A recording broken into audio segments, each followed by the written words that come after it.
اللہم صلی علی محمد و آل محمد وعجل فرجہم و اہلک عدوہم من الجن والانس من الاولین والآخرین یوم عداوتنا الی یوم الدین۔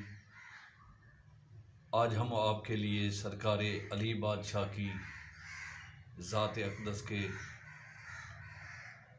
کلام طاہر سے، لسان صادق سے ایک خطبہ جو سرکار علی بادشاہ نے سرکار ابوذر اور سرکار سلمان ان کے پوچھنے پر بیان فرمایا تھا۔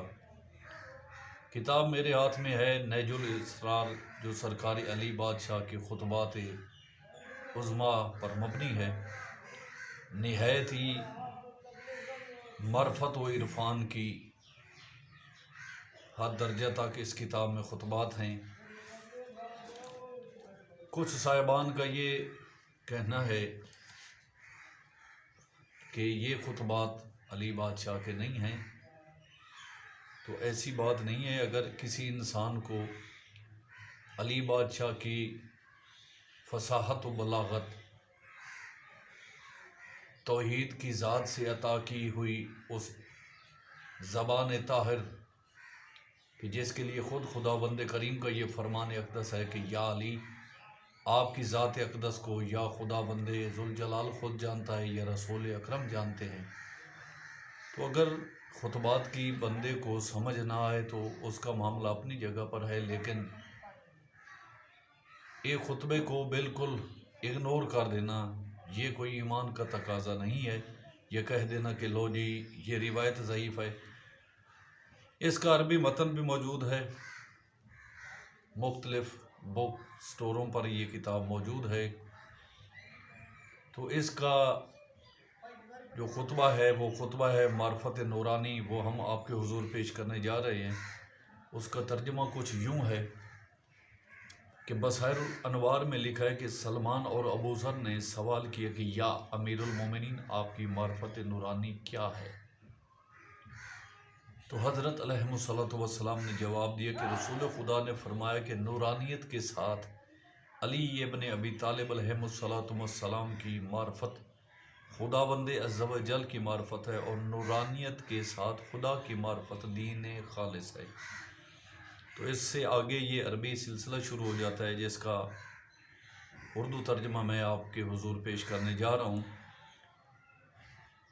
کہ رسول اکرم کا فرمان اقدس ہے کہ جس شخص کا ظاہر علی کی ولایت میں اس کے باطن سے زیادہ ہو، اس کے اعمال کا وزن ہلکا ہے۔ یعنی سمجھنے کی یہ بات ہے کہ کچھ لوگ یہ ظاہر لبادہ میں تو علی مولا کے موالی شیعان میں شمار ہوتے ہیں، لیکن ان کا باطن اتنا بلند نہیں ہے جتنا وہ ظاہر طور پر نظر آتے ہیں۔ اے سلمان، مومن کا ایمان اس وقت تک کامل نہیں ہوتا جب تک کہ وہ نورانیت کے ساتھ ہمیں پہچان نہ لے، اور جب اس نے نورانیت کے ساتھ ہمیں پہچان لیا تو وہ مومن کامل ہے جس کے قلب کا خداوند کریم نے ایمان کے ساتھ امتحان لے لیا ہو اور اس کے سینہ کو اسلام کے لیے کھول دیا ہو، پس وہ اپنے دین کا عارف اور متبصر ہو گیا، اور جو اس سے قاصر رہا اور شک کرتا رہا اور شبہات شیطانیہ میں گرفتار رہا۔ اے سلمان، جندب بات تحقیق کے نورانیت کے ساتھ میری معرفت خدا کی معرفت ہے، اور خدا کی معرفت میری معرفت ہے، اور یہی دین خالص ہے، یعنی علی مولا کی ولایت، محمد وآل محمد کی ذات پاک کی مودت و معرفت و ولایت لازم و ملزوم اوجب ہے۔ بقول خدا تعالیٰ کے کہ نہیں حکم دیا گیا ان کو مگر توحید کا، اسی کا نام اخلاص ہے، اور اسی قول مخلص کا اقرار ہے۔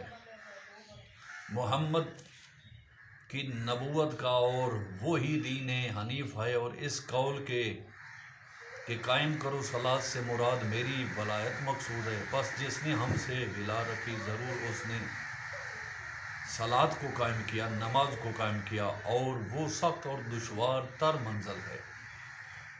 اور یوت زکوٰۃ سے ائمہ کی منزلت اور مقام کا اقرار مقصود ہے، اور یہی خدا کا دین قائم ہے۔ قرآن گواہی دیتا ہے کہ دین قائم اخلاص ہے، توحید کے ساتھ، اور اقرار ہے نبوت اور ولایت کے ساتھ۔ پس جس نے اس پر عمل کیا اس نے دین کو حاصل کیا، خالص کیا، اور دین میں کامل رہا۔ تو یہ تھا ہمارا آج کا خطبہ۔ صفحہ نمبر 82 اور 83 کی سٹارٹنگ میں یہ 2 پیج کی آغاز میں ہے۔ تو اس کے ہم ایپیسوڈ میں آپ کے ساتھ یہ شیئر کریں گے ویڈیوز۔ اس خطبے کا نام خطبہ معرفت نورانیہ ہے۔ تو چند صاحبان ہم سے بھی یہ گفتگو کرتے ہیں کہ لو جی یہ خطبے رجال ان کا ٹھیک نہیں ہے، روایت ان کی ٹھیک نہیں ہے۔ تو جب آپ اس کا عربی متن پڑھیں گے تو آپ کو خود سمجھ آئے گا کہ نہج البلاغہ کے ساتھ یا یہ نہج الاسرار کے خطبات کا معیار، مزاج اور تلفظ کا جو فصاحت اور بلاغت کا جو مقام ہے وہ ایک جیسا ہے۔ یعنی یہ کسی عام بندے کے خطبے نہیں ہیں۔ بھائی محمد والے محمد کے علاوہ اس ذات عظیم کو کون جانتا ہے؟ اور ام الکتاب ہونے کا جو اللہ پاک نے صادق اور محکم حکم سورۃ رعد کی بالکل لاسٹ آیت میں، یا رسول ان سے کہہ دے کہ تمہارے لیے صرف اللہ کافی ہے گواہ کے طور پر، اور وہ کہ جس کے پاس کتاب کا علم ہے، تو وہ علی بادشاہ ہیں جن کے پاس آدم علیہ السلام سے لے کر قرآن پاک کی عظیم ان کتب انبیاء اور رسل پیغمبران کا علم ہے۔ وہ صاحب تفاسیر الہی ہیں، اللہ کی طرف سے وہ اسرار مکنونہ ہیں، اللہ کی رسی ہیں۔ تو ایسے ہی بندہ جو ہے نا وہ بالکل نہ ڈال دے کہ لو جی یہ تو کتاب مستند نہیں ہے، ضعیف ہے۔ ہماری بات ان لوگوں سے نہیں ہے کہ جو مکسر مزاج ہیں، مشکوک مزاج ہیں، تکثیر کرتے ہیں محمد والے محمد کی ذات پاک کی، تکذیب کرتے ہیں ان کے حقوق کی۔ تو ہم ان سے اپنے مزاج کو دور کرتے ہیں، اور ہماری بات ان لوگوں سے ہے کہ جو محمد والے محمد کے خالص مزاج میں عزادار ہیں، صاحب ولا ہیں، محمد والے محمد کی معرفت اور مودت کی غلامی کی زنجیر اپنے گلے میں ڈال کر ایک حقیر انسان کے طور پر اعمال بجا لاتے ہیں۔ تو انشاءاللہ تعالی نیکسٹ ویڈیو میں ہم اس کی دوسری ایپیسوڈ آپ کے ساتھ شیئر کریں گے۔ تو یہ خطبے نہایت ہی مستند محکم ہیں اور محمد والے محمد کی فضیلت اور عظمت پر مبنی ہیں۔ مالک کے کائنات ہمیں ان ذات نورانیہ کی دہلیز اقدس کا ہمیشہ عزادار اور صاحب ولا ہو کر ولایت پر ثابت قدم ہو، اعمال کامل اور اعمال صالح بجا لانے کی توفیق عطا فرمائے۔ آمین ثم آمین۔ ہمارے اس حقیر سے علمی مزاج میں اگر آپ کو کچھ استفادہ ہو رہا ہو، کچھ حاصل ہو رہا ہو، آپ کے معیار تفکر میں، آپ کے معیار تعلم میں کچھ اضافہ ہو رہا ہو، تو ہمارے اس چینل کو ضرور سبسکرائب کریں تاکہ ہم آپ کی مزید خدمت علمی تقاضوں کے ساتھ بجا لا سکیں۔ والسلام، اللہ حافظ۔